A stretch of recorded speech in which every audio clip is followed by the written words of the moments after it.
For the EFD, Mr. Bloom has 2 minutes. Commissioner, Mr. President, I rise again, I'm afraid, to make the same old hoary speech that I've been making here for several years, and that is, it is my opinion that you do not really understand the concept of banking. All the banks are broke.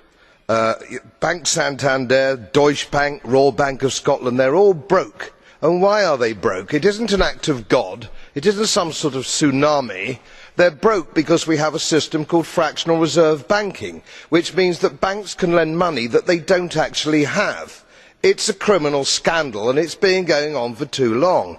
To add to that problem, you have moral hazard, a very significant moral hazard from the political sphere. And most of the problem starts in politics and central banks, which are part of the same political system.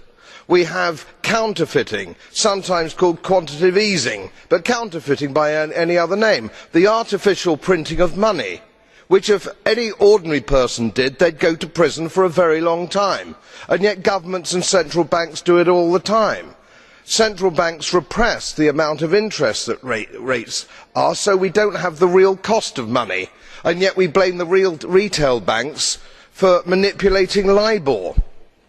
The sheer effrontery of this is quite astonishing. It's central banks that manipulate interest rates, Commissioner. And plus, underneath all this, we talk loosely, in a rather cavalier fashion, do we not, about deposit guarantees. So when banks go broke through their own incompetence and chicanery, the taxpayer picks up the tab. It's theft from the taxpayer. And until we start sending bankers, and I include central bankers and politicians, to prison for this outrage, it will continue.